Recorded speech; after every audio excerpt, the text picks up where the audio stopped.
नेपालले 13 करोड अनुदान दिनुपर्ने हुँदाहुँदै आयोजनामा सिर्जना हुने बौद्धिक सम्पत्तिमा एमसीसीको असीमित र एकलौटी अधिकार हुने प्रावधान किन राखेको? कुनै पनि सपुतले जन्म दिने आमाको चिरहरण टुलु हेर्न सक्दैन, हेर्न मिल्दैन। सम्झौताका प्रावधानहरू औपचारिक र विधिसम्मत किसिमले संशोधन र परिवर्तन हुनुपर्छ। त्यस्तो गर्न सकिन्न र मिल्दैन भने यो सम्झौता अनुमोदन हुन सक्दैन, रद्द हुनुपर्छ। आजसम्म कुनै पनि देशसँग भएका अनुदान सम्झौता संसदमा अनुमोदनका लागि पेश भएका वा पारित गरिएका छैनन्। एमसीसीसँगको सम्झौता मात्र त्यस्तो गर्नुपर्ने किन? अमेरिकी राजदूतको एउटा नेपाली टेलिभिजन सङ्घको अन्तर्वार्तामा एमसीसी अन्तर्गतको रकम नेपालमा लगानी हो भन्ने भनाइ सार्वजनिक भएको छ। संविधान र लोकतन्त्रको रक्षाका लागि वर्तमान सरकार गठन भएको हो। यस दायित्वलाई आत्मसात गर्दै निर्वाचन गराउनु सरकारको जिम्मेवारी हो। यसबाहेक एमसीसीसँगको सम्झौताको अनुमोदन गर्ने जनादेश र गठबन्धन सरकारको साझा सहमति सरकारलाई प्राप्त छैन। हामी सबै राम्ररी स्मरण गरौँ, नेपाली जनताको मत र समर्थनमा आज यो पदमा पुगेका हौँ। कुनै बाह्य शक्तिको आडमा होइन। प्रधानमन्त्री देउबा र पुष्पकमल दाहाल प्रचण्डले एमसीसीलाई के पत्र पठाउनु भयो? म त्यो प्रस्तावको विरुद्धमा मतदान गर्नेछु र म नेपाली जनतालाई भन्नेछु, पृथ्वीनारायण शाहले एकीकरणदेखि आजसम्म स्वाधीन रहेको हाम्रो देश अब उपनिवेशकरणको बाटोमा धकेलिन थाल्यो। देशभक्त नेपाली जनता हो, यसको विरुद्धमा सशक्त आवाज उठाउनुहोस्। यो सम्झौता हस्ताक्षरको चरणदेखि नै दुई स्वतन्त्र सार्वभौम देशहरूका बीचमा पारस्परिक समानता र हितमा आधारित नभई असमान छ। यस अवसरमा म रिपोर्ट्स क्लब र ऋषि धमलाजीलाई धन्यवाद दिन चाहन्छु र सम्पूर्ण पत्रकार साथीहरूलाई अभिवादन गर्न चाहन्छु।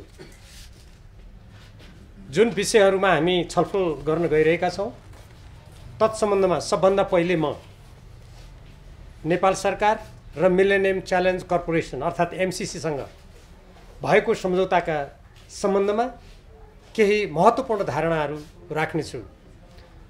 हामी सबैले अहिले सुनेका छौँ प्रधानमन्त्री शेरबहादुर देउबाजी र केही नेताहरू एमसीसीसँगको सम्झौतामा भएका हाम्रो राष्ट्रहित विरुद्धका, हाम्रो स्वाधीनता, स्वतन्त्रता, सार्वभौम सत्तामा आँच पुर्याउने प्रावधानहरूलाई परिवर्तन नगरेरै त्यसलाई अनुमोदन गर्न लागि पर्नु भएको छ भन्ने समाचार हामीले सुनेका छौँ।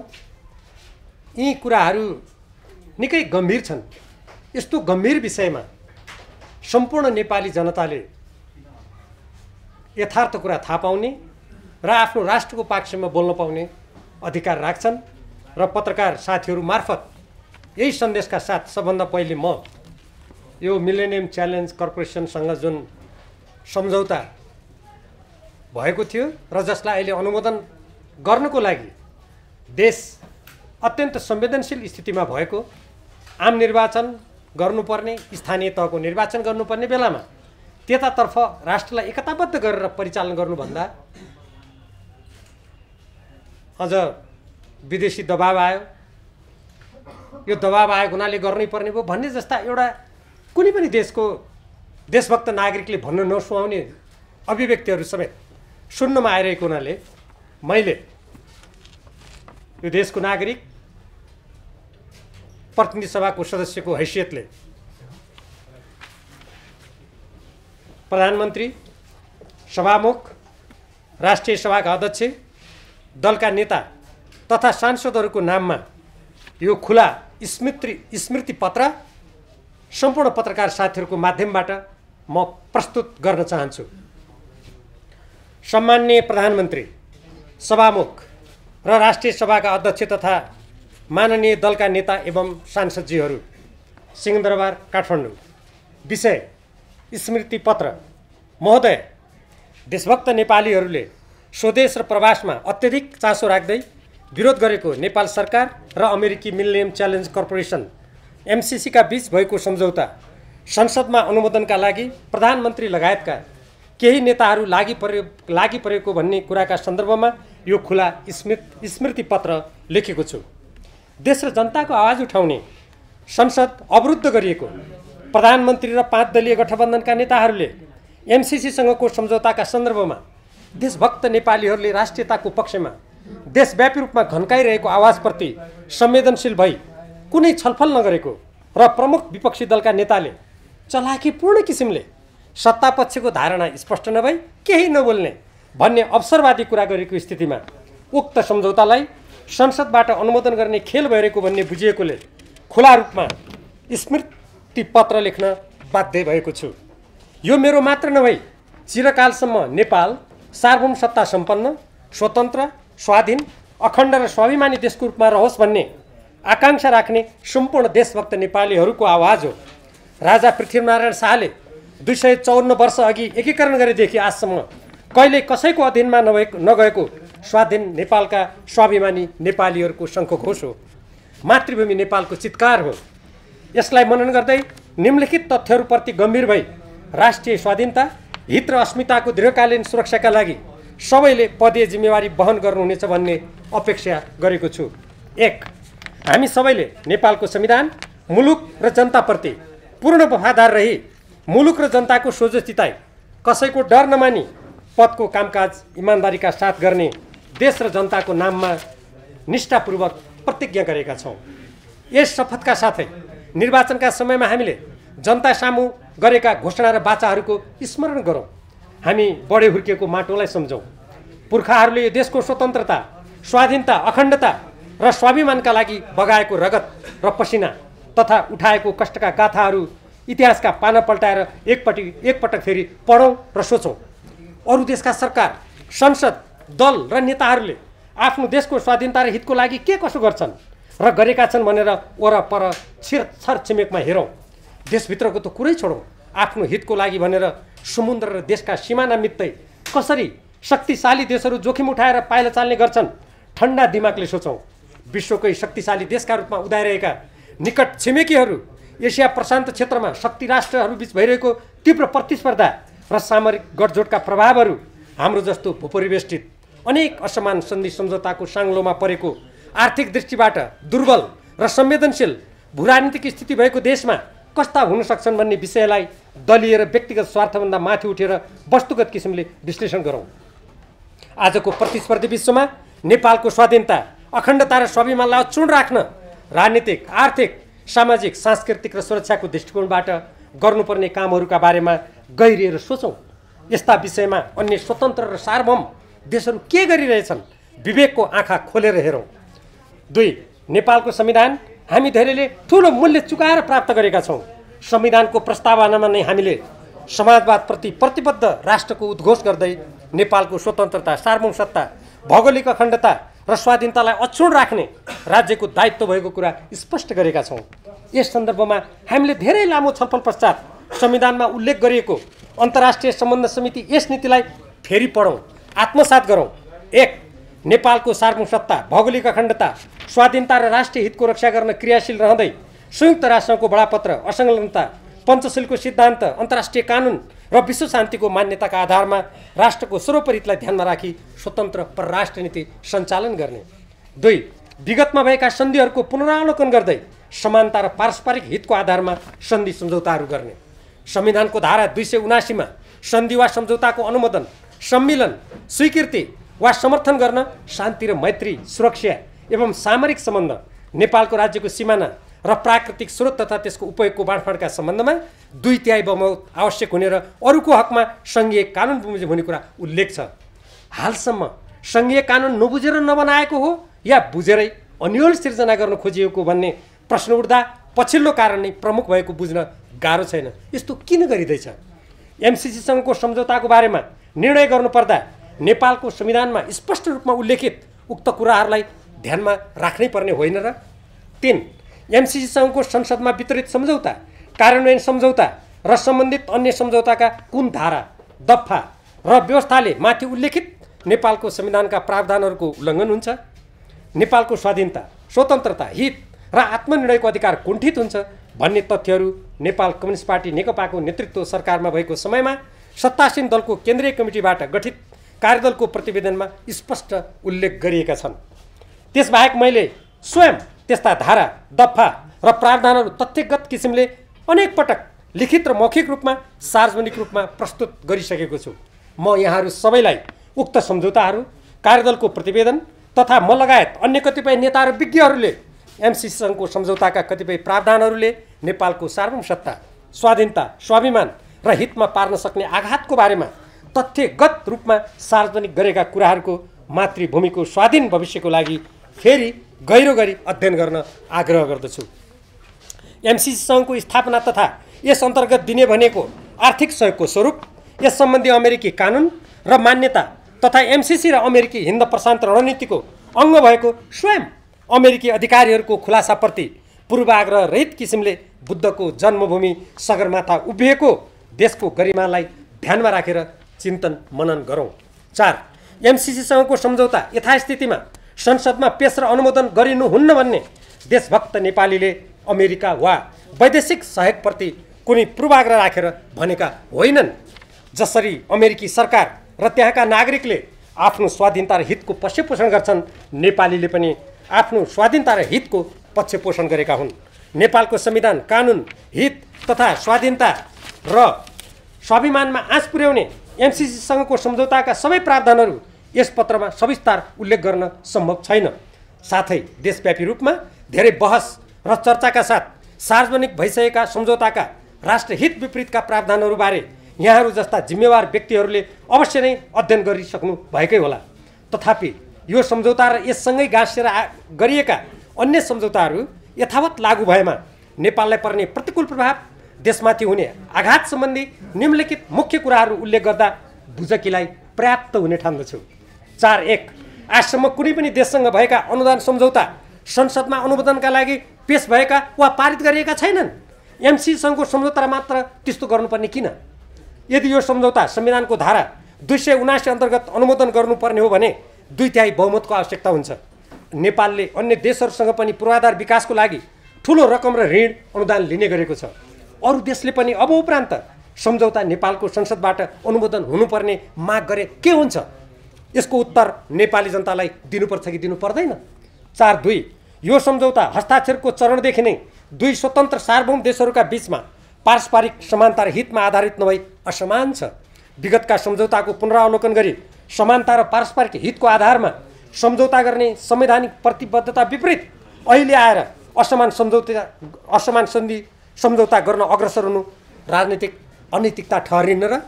4.3 यस सम्झौता अन्तर्गतका आयोजनाहरूको तयारी, एमसिसीको सहभागिता र मार्गनिर्देशनमा नेपाल ग्रोथ डायग्नोस्टिक भन्ने प्रतिवेदन तयार भई त्यसकै आधारमा गरिएको हो।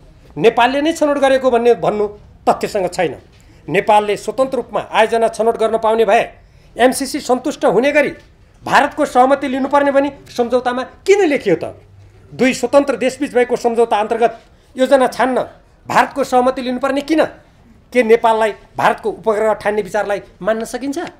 नेपाल संविधान निर्माणको अत्यन्त तरल र संवेदनशील राजनीतिक स्थितिमा भएको बेला अर्थ मन्त्रालयबाट गुपचुप एमसिसीसँगको सम्झौताको काम अगाडि बढाइनु नै गैर जिम्मेवार कार्य थियो किन नभन्ने? 4.4 यो सम्झौता कार्यान्वयनको शर्तमा नेपालले वर्तमान र भविष्यमा बन्ने अमेरिकी कानुन मान्नुपर्छ भन्ने कुरा उल्लेख छ। यसरी एउटा सार्वभौम र स्वतन्त्र देशले कुनै अर्को देशको वर्तमान र भविष्यको कानुन मान्छु भन्ने शर्तसहितको सम्झौता अनुमोदन गर्नु भनेको आफ्नो स्वाधीनता समर्पित गर्छु भनेको ठहरिन र? साथै अमेरिकी सुरक्षा नीति र स्वार्थको प्रतिकूल कुनै काम हुन नहुने कुरा गरिएको छ। के नेपालले कुनै शक्ति राष्ट्रको सुरक्षा नीति मातहतमा जाने गरी यस्तो शर्तमा अरू देशसँग भिक्षा लिने कुरा उचित हुन्छ? अनुदान सहायतामा थोपरिने यस्तो शर्तले नेपाललाई बाध्य भएर अन्ततः शक्ति राष्ट्रको सामरिक स्वार्थभित्र रहन बाध्य तुल्याउने तथ्यप्रति आँखा चिम्लिन मिल्छ र? 4.5 आयोजना 5 वर्षको लागि भएको भने एउटा ठाउँमा बनेको छ, तर त्यसकै आधारमा यो 5 वर्षको लागि हो भन्ने भ्रम फैलाइएको छ।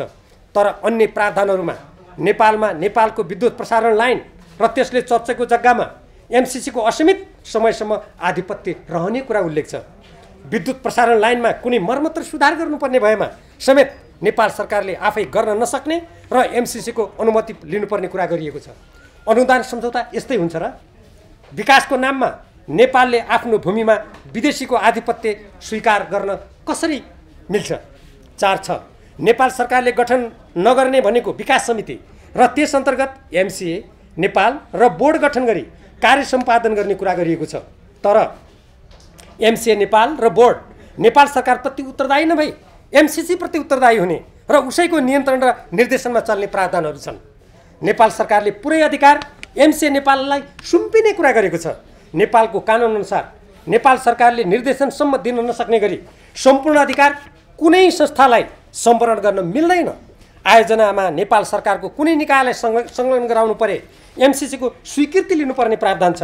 आयोजनामा नागरिक समाज र गैर सरकारी संस्थाका प्रतिनिधिहरूको छनौट समेत एमसिसीले तोकेको प्रक्रियाबाट गर्नुपर्ने र एमसिसीले लैङ्गिक एकीकरण र सामाजिक समावेशता सम्बन्धी योजना बनाई सामाजिक जीवनमा प्रवेश गर्ने उद्देश्य समेत राखिएको छ।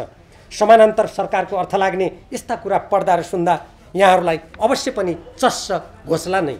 4.7 आयोजना पूर्ण अनुदान हो भने प्रधानमन्त्री लगायत केही व्यक्तिहरूले भनिरहनु भएको छ। त्यसो हो भने एमसिसीलाई नेपालले 13 करोड डलर अनुदान दिने भनी किन उल्लेख गरेको? कदाचित आयोजना अगाडि बढ्न नसक्ने अवस्था आएमा नेपालले दिएको अनुदान के हुन्छ भन्ने कुरामा किन मौन? आयोजनाको नाममा बैंकमा रहने रकमबाट आउने ब्याज समेत एमसिसीको हुने प्रावधान किन राखिएको त? नेपालले 13 करोड अनुदान दिनुपर्ने हुँदाहुँदै आयोजनामा सिर्जना हुने बौद्धिक सम्पत्तिमा एमसिसीको असीमित र एकलौटी अधिकार हुने प्रावधान किन राखेको? आयोजना स्थलमा नेपाल सरकारको प्रतीक चिन्ह समेत राख्न नपाइने र एमसिसीको मात्र प्रतीक चिन्ह रहने व्यवस्था किन गरेको? के यस्ता कुराहरू एउटा सार्वभौम र स्वाधीन देशको लागि उपयुक्त छन्? 4.8 एमसिसीबाट प्राप्त हुने 50 करोड र नेपालले हाल्नुपर्ने 13 करोड डलर मध्ये सडक र विद्युत प्रसारण लाइन जस्ता भौतिक पूर्वाधारमा केवल 61.5% रकम मात्र खर्च हुने देखाइएको छ। बाँकी रकम केमा खर्च हुनेछ? के कुनै विदेशी सहायता लिनुको लागि राष्ट्रको स्वतन्त्रता, स्वाधीनता, स्वाभिमान र हितलाई बन्धकी बनाउन मिल्छ र? देशमा निष्क्रिय रहेको पुँजी, अनियमित र भ्रष्टाचार रोकी पैसाको बचत गरी सडक र विद्युत प्रसारण लाइन बनाउन किन सकिँदैन र? यही वर्ष प्रकाशित महालेखा परीक्षकको प्रतिवेदनमा देशको कति ठुलो धनराशि अपव्यय भइरहेको छ तथा अनियमित र बेरुजु रकम कति छ सबैका सामु स्पष्टै छ। त्यसप्रति ध्यान देऊ। देशको स्वतन्त्रता, स्वाधीनता र हितमा आघात पुग्ने गरी अमेरिकी एमसिसीसँग मात्र होइन कुनै पनि देशसँग हात पसार्नु र सम्झौता गर्नु गलत हुन्छ। धन, पैसा, पद र प्रतिष्ठाको लागि कुनै पनि सपुतले जन्म दिने आमाको चिरहरण टुलुटुलु हेर्न सक्दैन, हेर्न मिल्दैन। 4.9 आयोजनाका लागि आवश्यक पर्ने सम्पूर्ण सामग्रीको प्राप्ति तथा ठेक्कापट्टा सबै कामहरू अमेरिकी कानुन बमोजिम हुने कुरा सम्झौतामा उल्लेख छ। निर्देशिका हेरफेर, आदेश, नियमावलीका बारेमा एमसिसीको पूर्वलिखित स्वीकृति हुनुपर्ने प्रावधान रहेका छन्। एमसिसीकै तजबिजमा साझेदार राख्ने कुरा गरिएको छ तर त्यस्तो साझेदार को हुने भन्ने कुरा खुलाइएको छैन। यस्तो व्यवस्था नेपालका लागि सञ्चालन हुने आयोजनाका लागि किन? के यस्तो व्यवस्था कुनै स्वतन्त्र र स्वाधीन देशले मान्न सक्छ? विद्युत प्रसारण लाइन कसरी सञ्चालन गर्ने भन्ने स्पष्ट छैन। विद्युत उत्पादन, वितरण र महसुल कुनै स्वतन्त्र निकाय र कम्पनीको जिम्मा लाउने शर्त अनुदानमा राख्नुको आशय के हो? स्वतन्त्र निकाय र कम्पनी स्वदेशी हो या विदेशी? त्यसको छनौट कसले गर्ने हो? विद्युत उत्पादन, वितरण र महसुल निर्धारणको काम पनि विदेशीहरूको नियन्त्रणमा पुर्याउने खेल त भइरहेको छैन। 4.10 सम्झौता अनुमोदन भइसकेपछि त्यसको प्रावधानमा बोर्डले कुनै बैठक नै नगरी थपघट गर्न सक्ने र त्यसमा नेपाल सरकार वा संसदको कुनै अनुमति वा अनुमोदन आवश्यक नपर्ने प्रावधान राखिएको छ। एमसिसीले नेपाल सरकारलाई सुझाव दिन सक्ने र त्यस्तो सुझाव मान्नै पर्ने व्यवस्था गरिएको छ। यसरी सम्झौतामा नभएका विषय मनपरी थपघट गर्न पाइने हो भने अहिले संसदबाट अनुमोदन गर्नुको के औचित्य हुन्छ र? यस सन्दर्भमा अर्थमन्त्री युवराज खतिवडाले संसदमा अनुमोदनका लागि विचाराधीन सम्झौताको एउटा प्रावधानमा ऊर्जा मन्त्रालयको नाम र अधिकार हटाउनका लागि एमसिसीसँग पत्राचारद्वारा सहमति गरी संशोधन गरेको स्वेच्छाचारी कार्य स्मरणीय छ। त्यस्तै सम्झौताको देशभक्त नेपालीले व्यापक विरोध गरिरहेको र संसदबाट अनुमोदन नभएको अवस्थामा निज मन्त्रीले कार्यान्वयन सम्झौता गरी नुवाकोट क्षेत्रमा जग्गा अधिग्रहणको कार्य मनपरी किसिमले अगाडि बढाई संसदको विशेष अधिकारको हनन गर्दा विधि र सुशासनको कुरा गर्ने जोसुकैलाई पोल्नुपर्ने होइन र?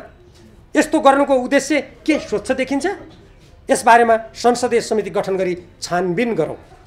4.11 सन् 2019 मा अमेरिकी उपसहायक मन्त्री डेभिड जे ऱ्यान्ज र सहायक मन्त्री एलिस वेल्सले एमसिसी अमेरिकी हिन्द प्रशान्त रणनीतिको अङ्ग हो भनी सार्वजनिक रूपमा प्रश्न गरेको कुरा नेपालका प्रधानमन्त्री, मन्त्री, नेता वा कुनै कर्मचारीले होइन भन्न मिल्छ र? त्यस्तै अमेरिकी राजदूतको एउटा नेपाली टेलिभिजन सङ्घको अन्तर्वार्तामा एमसिसी अन्तर्गतको रकम नेपालमा लगानी हो भन्ने भनाइ सार्वजनिक भएको छ। साथै हालै एमसिसीका कार्यवाहक प्रमुख कार्यकारी अधिकृत महबुब बाहाले कान्तिपुर दैनिकलाई दिएको अन्तर्वार्तामा एमसिसीसँगको साझेदारी क्षेत्रीय सुरक्षालाई सघाउन गरिएको भनी माथिका भनाइहरूलाई पुष्टि गरेका छन्। अमेरिकी रक्षा मन्त्रालयको पुनः संरचना सम्बन्धी ऐन, सन् 2017 को राष्ट्रिय सुरक्षा रणनीति, 2019 को प्रशान्त रणनीतिमा पनि एमसिसीलाई अमेरिकी सुरक्षा नीति तथा हिन्द प्रशान्त रणनीतिको अङ्ग भएको उल्लेख गरिएको छ। यी दस्तावेज एवं अमेरिकी अधिकारीहरूले भनेका यस्ता कुराहरू नेपालका कुनै नागरिकले खण्डन गरेर खण्डित हुन्छन् र? यस प्रकारको सामरिक सुरक्षा नीतिमा प्रवेश गर्न नेपालको संविधान र परराष्ट्र नीतिले नै बन्देज गर्छ। अझ यसअघिको सरकारले एमसिसी सम्झौता अनुमोदन गर्न प्रयास गर्दै अमेरिकासँग सामरिक चरित्रको साझेदारी सम्झौता पार्टनरसिप अग्रिमेन्ट गरेको तथ्य अमेरिकाले नै सार्वजनिक गरेको थियो।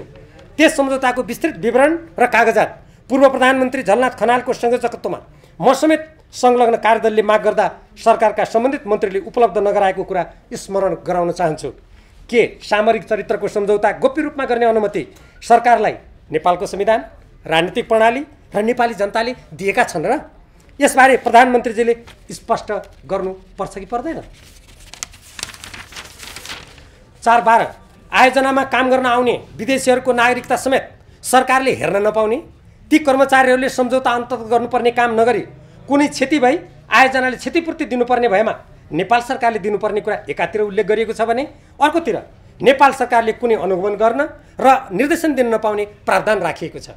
एमसिसीका बहालवाला र भूतपूर्व कर्मचारीहरूलाई सम्झौता अन्तर्गत गर्नुपर्ने तर निजहरूले नगरेका कार्यबाट हुन सक्ने क्षतिबाट पूर्ण अनुमुक्ति हुने किन?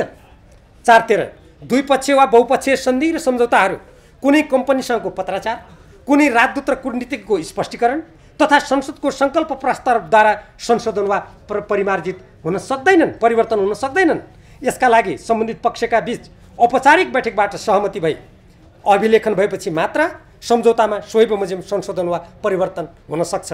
यसबारे राष्ट्रिय र अन्तर्राष्ट्रिय कानुन, मान्यता र अभ्यास रहेको जान्दै कहिले मन्त्रालय र एमसिसीका बीच प्रश्नोत्तर गरेर सबै प्रश्न भयो भने हल्ला गर्नु र कहिले संसदबाट सङ्कल्प प्रस्ताव पारित गरेर सम्झौतालाई अनुमोदन गर्ने कुरा गर्नु देश र जनतालाई धोका दिनु बाहेक अरू के हुन सक्छ र? यस सन्दर्भमा प्रधानमन्त्री देउबाजे नै भएको बेला महाकाली सन्धि गर्दा संसदबाट गरिएको सङ्कल्प प्रस्ताव आज के भइरहेछ? के त्यसले कुनै अर्थ राख्यो? माथि उठाइएका विषयहरूबारे कुनै कुरा नगरी बोलेको भन्दै टकटकिन जिम्मेवार पदमा बसेकाहरूलाई सुहाउँछ र? उक्त तथ्य सत्य सहजै देख्नेलाई सरकार र राज्य सञ्चालनमा रहेका केहीले अन्धराष्ट्रवादी देख्नु कस्तो विडम्बना हो? मेरो विनम्र आग्रह छ, सच्चा देशभक्तिपूर्ण आँखाले हेर्ने कष्ट गरिएमा एमसिसीसँगको सम्झौताका राष्ट्रघाती प्रावधानहरू छर्लङ्ग भई नदेखेको जस्तो गर्नेहरू नै अन्ध लम्पसारवादी भएको स्पष्ट हुनेछ। 5 प्रधानमन्त्रीजी, तपाईँले आफ्नै निवासमा केही महिना अघि प्रतिनिधि सभाको विघटनपछि सरकारको जिम्मेवारी लिने एवं परिवर्तित परिस्थितिमा बाह्य शक्तिहरूको चलखेलका सन्दर्भमा मसँग कुराकानीमा भन्नुभएको थियो। यो उमेर 75 वर्षमा मैले राष्ट्रिय हितमा असर पर्ने कुनै काम गर्ने कुरा हुँदैन। राष्ट्रियताका विषयमा कुनै पनि शक्तिका सामु झुक्दिनँ। तपाईँको यो भनाइबाट म उत्साही र आश्वस्त पनि भएको थिएँ, किनकि विश्वेश्वर प्रसाद कोइरालाले आफ्नो जीवनको उत्तरार्धमा बाह्य शक्ति भारतको हस्तक्षेपकारी भूमिकाप्रति विमति जनाएको, कृष्णप्रसाद भट्टराई र गणेशमान सिंहले बुढेसकालमा राष्ट्रियताको विषयमा गिरिजाप्रसाद कोइरालासँग भएको विमतिका कारण दल नै परित्याग गरेको र गिरिजाप्रसाद कोइरालाले जीवनको अन्तिम चरणमा नेपालमा बाह्य शक्तिको चलखेलप्रति असन्तुष्टि जनाउन थालेको इतिहास मेरो सम्झनामा थियो। प्रधानमन्त्रीजी, अहिले आएर एमसिसीका राष्ट्रघाती प्रावधान हटाउनु पर्ने सम्बन्ध भनी राष्ट्रियताप्रतिको प्रतिबाट पछि हट्न खोजिरहनु भएको त होइन? तत्कालीन प्रधानमन्त्री केपी शर्मा ओलीद्वारा संविधान विपरीत दुई पटक प्रतिनिधि सभा विघटन र संवैधानिक परिषद सम्बन्धी ऐन स्वेच्छाचारी किसिमले अध्यादेशबाट संशोधन गरी संविधान र लोकतन्त्रमाथि नै प्रहार भएकोले त्यसलाई रोकी संविधान र लोकतन्त्रको रक्षाका लागि वर्तमान सरकार गठन भएको हो। यस दायित्वलाई आत्मसात गर्दै निर्वाचन गराउनु सरकारको जिम्मेवारी हो। यसबाहेक एमसिसीसँगको सम्झौताको अनुमोदन गर्ने जनादेश र गठबन्धन सरकारको साझा सहमति सरकारलाई प्राप्त छैन। यसरी जनादेश र गठबन्धनको सहमतिको कार्यक्रम विपरीत एमसिसी सम्झौता अनुमोदन गर्ने अधिकार सरकारलाई छ र? जबरजस्ती गर्नु अनुचित र अनैतिक कार्य हुन्छ।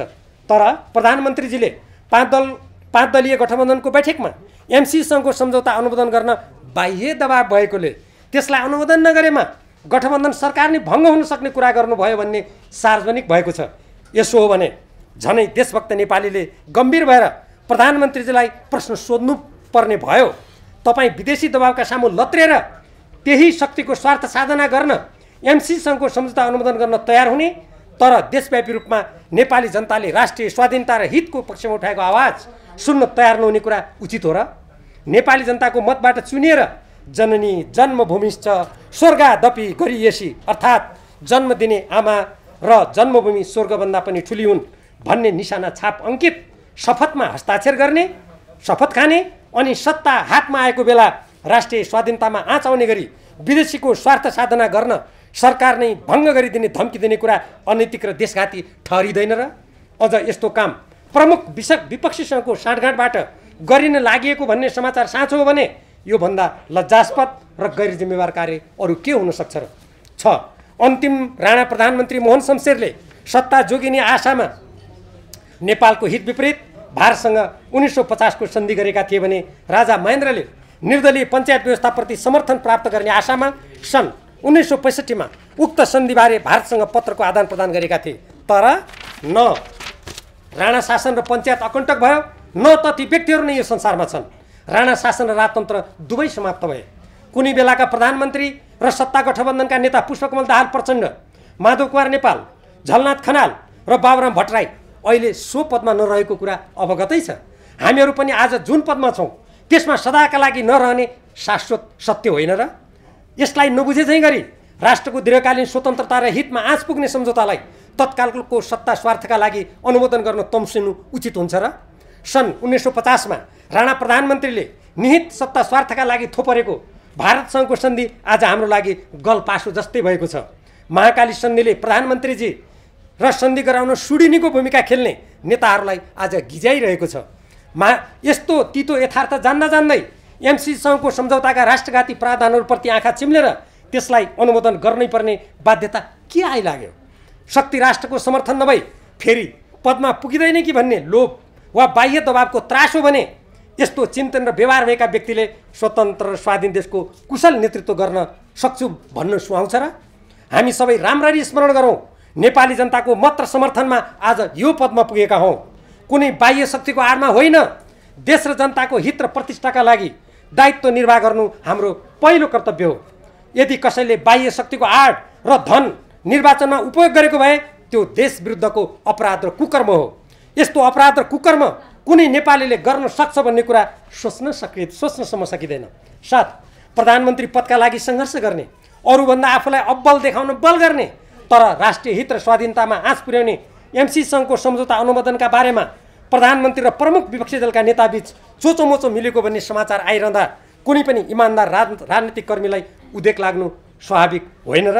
यस्तो कुरामा चोचोमोचो नगरी अरू राजनीतिक मतभेद भए पनि देशको स्वतन्त्रता, स्वाधीनता, स्वाभिमान र हितको पक्षमा सत्ता पक्ष र प्रमुख विपक्षीका बीचमा साझा धारणा हुनुपर्ने होइन र? तर उक्त प्रकारको उल्टो बाटोमा अग्रसर हुने बाध्यता कसले कुन अभिष्टका लागि खडा गरिरहेको छ? एकातर्फ सरकारहरू अस्थिर हुने, न्यायपालिका अनोलग्रस्त बन्ने, व्यवस्थापिका चल्नै नसकी कुनै निकास दिन नसक्ने, राजनीति, अर्थतन्त्र र राष्ट्रिय सुरक्षा कमजोर हुने र अर्कोतर्फ यही बेला राष्ट्रघाती प्रावधान भएको एमसीसँगको सम्झौता अनुमोदन गर्न सरकार तथा कतिपय नेताहरू अग्रसर हुने स्थिति कतै नेपाललाई असफल राष्ट्रको गर्तमा धकेल्ने दुष्चक्रको परिणाम त होइन भन्ने आशंका उत्पन्न हुँदैन र? जनताको व्यापक सरोकार भएको संवेदनशील र संसदमा विचाराधीन विषयमा प्रधानमन्त्री देउबा र पुष्पकमल दाहाल प्रचण्डले एमसीसीलाई के पत्र पठाउनु भयो? यस्तो संसदमा विचाराधीन विषयमा प्रधानमन्त्री वा कुनै नेताले व्यक्तिगत राय दिएर विदेशीलाई पत्र लेख्न मिल्छ? यो पत्र अविलम्ब सार्वजनिक गरियोस्। महोदयहरू, नेपाली जनताले स्वतन्त्रता र अधिकारको लागि धेरै रगत पसिना बगाएका छन्। तपाईँ हामीले पनि धेरै दुःख र कष्ट भोगेका छौँ। यस्तो भोगाइपूर्ण राजनीति हामी सबैले सार्वभौम सत्ता, स्वतन्त्रता र स्वाधीनता सुदृढ भएको स्वाभिमानी र सुदृढ नेपालका अधिकार सम्पन्न नागरिक भएर रहन तथा भावी पुस्ताका लागि सोही अनुसारको स्थिति निर्माण गर्न अनुसरण गरेका हौँ। हामीले देशमा लोकतन्त्र ल्याउन सफलता त हासिल गऱ्यौँ, तर यसको सुदृढीकरण, स्थायित्वपूर्ण अभ्यास र समृद्धिको लागि निर्धक्क आफ्नो देशको बारेमा आफै निर्णय गर्दै राज्यलाई सबल तुल्याउन सकेका छैनौँ। समयमै स्थानीय तह, प्रदेश र सङ्घीय संसदका निर्वाचन गरी देशलाई सहज राजनीतिक मार्गमा डोर्याउनु पर्नेछ। त्यस्तै जनशक्ति र प्राकृतिक स्रोतहरूलाई राष्ट्रिय हितमा पूर्ण सदुपयोग गर्न, देशलाई असमान सन्धि सम्झौताका घेराबाट बाहिर ल्याउन र अतिक्रमणमा परेका भूभागमा हकभोग कायम गर्न तथा सबै सीमा सुरक्षित गर्ने महत्त्वपूर्ण काम गर्न बाँकी छन्। नेपाल भारतसँग प्रबुद्ध व्यक्ति समूहको प्रतिवेदन व्यवहारिसे भई सन् 1950 को सन्धि सम्बन्धी छलफल ठप्प भएको छ। चीनसँगको सीमा व्यापार सुचारू र सहज रूपमा सञ्चालन नभएर नेपालले ठुलो आर्थिक नोक्सानी बेहोर्नुपर्ने स्थिति सिर्जना भएको छ। अर्काको सुरक्षाका लागि नेपालीले सिपाही भएर समर्पित हुनुपर्ने स्थिति कायमै छ। अर्काको देशमा नेपाली महिलाहरूको अस्मिता धरापमा परिरहेकै छ। सरकारी तथ्याङ्क अनुसार पनि 21 लाख नेपालीहरू भारत बाहेकका देशमा पसिना बगाइरहेका छन्। भारतमा श्रम बेच्नेहरूको सङ्ख्या पनि धेरै छ। यस्तो स्थितिमा परिवर्तन गर्दै नेपालको संविधानले उद्घोष गरेको समाजवाद उन्मुख समाजको स्थापनाका लागि सिङ्गो राष्ट्रलाई एकताबद्ध तुल्याई दत्तचित्त भई लाग्नुपर्ने समयमा बाह्य शक्तिको दबाव र प्रलोभनमा राष्ट्रकै स्वतन्त्रता, स्वाधीनता, हित र स्वाभिमानमा आँच पुर्याउने एमसीसँगको सम्झौता यथावत अनुमोदन गर्ने कार्यमा संलग्न हुनु अत्यन्त दुःखद कुरा हो। यसो गर्नु राष्ट्रघातको कलङ्क लगाउनु ठहर्नेछ। यस्तो कुकर्म कसैले नगरौँ। देशभक्त नेपालीहरूले फेरि स्वतन्त्रता, स्वाधीनता र स्वाभिमानको लागि सङ्घर्षमा समय खर्चिनु गर्ने स्थिति उत्पन्न भई राष्ट्र निर्माणको काम पछि पर्न सक्नेछ। यस्तो स्थिति आउन नदिन देश र जनताप्रतिको दायित्व इमान्दारीका साथ वहन गर्दै मातृभूमि नेपालको स्वतन्त्र व्यक्तित्वमा एमसीसीसँगको सम्झौताका राष्ट्रघाती प्रावधानहरूको धब्बा लाग्न नदेऊ। सबै एक भएर मित्र राष्ट्र अमेरिकालाई भनौँ, हाम्रो संविधान राष्ट्रिय स्वाधीनता र हितसँग बाजिने सम्झौताका प्रावधानहरू औपचारिक र विधिसम्मत किसिमले संशोधन र परिवर्तन हुनुपर्छ। त्यस्तो गर्न सकिन्न र मिल्दैन भने यो सम्झौता अनुमोदन हुन सक्दैन, रद्द हुनुपर्छ। हामी अमेरिका लगायत सबै मित्र राष्ट्रहरूसँग नेपालको संविधान र स्वतन्त्र परराष्ट्र नीति अनुरूप सम्बन्ध कायम गर्न र सहयोग आदान प्रदान गर्न चाहन्छौँ। सार्वभौमिक समानताको आधारमा अन्तर्राष्ट्रिय सम्बन्ध र सहयोग